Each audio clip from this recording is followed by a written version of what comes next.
Saludos cordiales, mi nombre es Josefa Rodríguez, Unidad 3, Sucesión testamentaria, aspectos relevantes, definición. Es la voluntad individual y expresa del causante de disponer de sus bienes una vez que se haya consumado su muerte, dejando por escrito a quienes y en la forma en que será distribuida su masa patrimonial. Viene a ser el reconocimiento de la facultad de disponer del causante que representa la expresión más clara de su derecho a la propiedad. Se caracteriza por la existencia de un testamento. Su fundamento se deriva de las relaciones familiares y de los derechos provenientes de los vínculos parentales. Tiene lugar cuando una persona legalmente capaz tiene la voluntad y la manifiesta de disponer de sus bienes a través de un testamento. Los tipos de testamento están establecidos en el artículo 807 del Código Civil y puede ser por testamento o por ley. El tipo testamentaria se rige por la voluntad del causante manifestada por escrito en un testamento. Está limitada por un 50% en el caso de que el causante tenga ascendientes, descendientes y el cónyuge que esté sobreviviente. El causante está obligado a dejar un 50% de su patrimonio para ser distribuido en estas personas. En el caso de cuando es limitada sin herederos, entonces en este caso no hay ascendiente, no hay descendiente, no hay cónyuge, entonces el causante puede disponer de su patrimonio y dejárselo a quien estime pertinente. Eso está previsto en el artículo 825 del Código Civil. En cuanto al tipo intestada, ahí no hay testamento o cuando se haya declarado nulo. Allí la ley determina qué parientes van a heredar y en qué proporciones. Se da por derecho propio y por representación. En cuanto a la base legal, tenemos la Constitución, que es la ley fundamental del país, dentro de cuyo marco debe regirse todos los aspectos legales. Tenemos el Código Civil, a partir del artículo 807 y siguientes, es del año 1982, y la Ley de Impuestos sobre Sucesiones y Donaciones y demás ramos conexos del año 99, la cual en el artículo 1 señala que las transmisiones gratuitas por derechos por causa de muerte son gravados con este impuesto, y en el artículo 2 también prevé el ámbito de aplicación.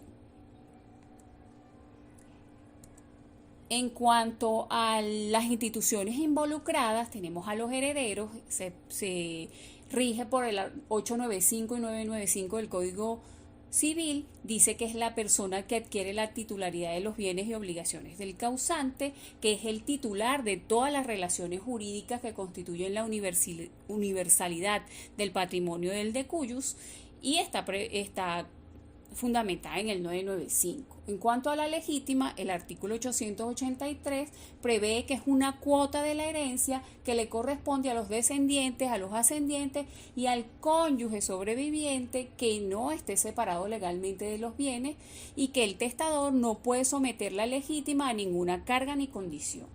Con respecto al legado, es toda disposición testamentaria que no atribuye la cualidad de heredero.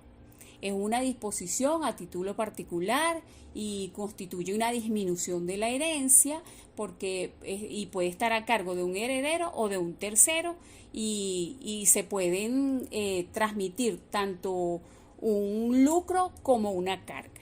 Solamente se instituye por testamento y el legatario debe tener la misma capacidad del heredero. Como característica, se prevé que el objeto del legado debe ser cierto, lícito y posible. Con respecto al derecho de acrecer, es la facultad legal de los herederos de acrecentar la parte de la herencia mediante el reparto de una cuota parte que le corresponde a un heredero que renunció a esa herencia.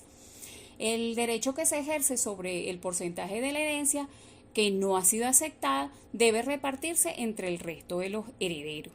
Como requisito es que el heredero sea capaz de suceder, que no haya muerto antes de que se haya muerto el de cuyus y que no haya renunciado a la herencia. Está prevista en el 942 del Código Civil. Con respecto a los tipos de testamento, el artículo 833 señala que es un acto revocable de disposición del patrimonio que realiza una persona previo a su muerte y que puede ser por la totalidad de su patrimonio o parte de este.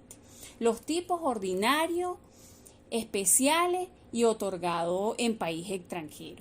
Con respecto al ordinario, es un acto que puede ser otorgado por el testador en todo momento y en todo lugar. Se divide en testamento abierto y testamento cerrado. El testamento abierto, el testador lo hace ante unas personas que pueden autorizar este testamento y bueno, ya se sabe cuál es la voluntad de ese testador. En el cerrado, su contenido se conoce luego de la muerte. Esto está previsto en el 850, 851 y siguientes del Código Civil. Con respecto a el testamento especial, es un acto que únicamente se puede otorgar cuando el testador o el lugar está afectado por una situación, una circunstancia particular. Estas situaciones están previstas en el artículo 865 y siguientes y me habla de epidemia contagiosa y grave cuando se está a bordo de un buque mercante o de un buque de guerra durante un viaje y ocurre alguna circunstancia especial y cuando por militares en campaña. Con respecto al artículo 879 que me prevé el otorgado en país extranjero, prevé que es un acto jurídico solemne por excelencia que está sujeto a las leyes de ese país en cuanto a la forma y se apega al Código Civil venezolano. Se otorga autenticado conforme a la formalidad del país extranjero y se sujeta a las formalidades venezolanas ante un funcionario consular o diplomático. Esto está previsto en el 879 y siguientes del Código Civil. ¿Qué diferencia hay entre estos tipos de testamento? En el testamento ordinario tenemos que es un testamento normal realizado por el testador en el país. Su otorgamiento no requiere una circunstancia especial. Abierto porque es una escritura pública, requiere de protocolización ante el registrador y puede ser también otorgado con 5 testigos. El cerrado se realiza conforme a las solemnidades que están previstas en el artículo 857 del Código Civil. En cuanto a los especiales, se dan como 3 escenarios distintos. En el escenario 1, que sería la epidemia contagiosa, se realiza por escrito ante una autoridad judicial y testigo y caduca los 3 meses. En el escenario 2, que sería a bordo de un buque mercante, se hará por duplicado y mencionarlo en el diario de tripulación. Y en el escenario 3, un escrito firmado por el testador y los testigos lo recibe el jefe del batallón y caduca cuando se transfiere a la persona, al testador o a los 2 meses de haber llegado al sitio. Con respecto al otorgado en país extranjero, el agente diplomático hace las veces de registrador, se realiza según disposiciones del país extranjero de forma que el agente consular va a remitir copia certificada del testamento abierto o cerrado a la Cancillería para su remisión al registro correspondiente. Con respecto a las causas y efectos de la legítima, están previstos en el artículo 883 del Código Civil. Causas de la legítima: se origina por la muerte del causante, es impuesto por ley, se abre cuando no hay testamento o cuando se haya declarado nulo o inválido. Y en cuanto a los efectos de la legítima, requiere de su aceptación y esa cuota de la herencia pasa a engrosar el caudal patrimonial del heredero. Para que el cónyuge sobreviviente tenga derecho a la cuota de la legítima, no debe estar separado legalmente de bienes. Esto es todo. Muchas gracias por su atención.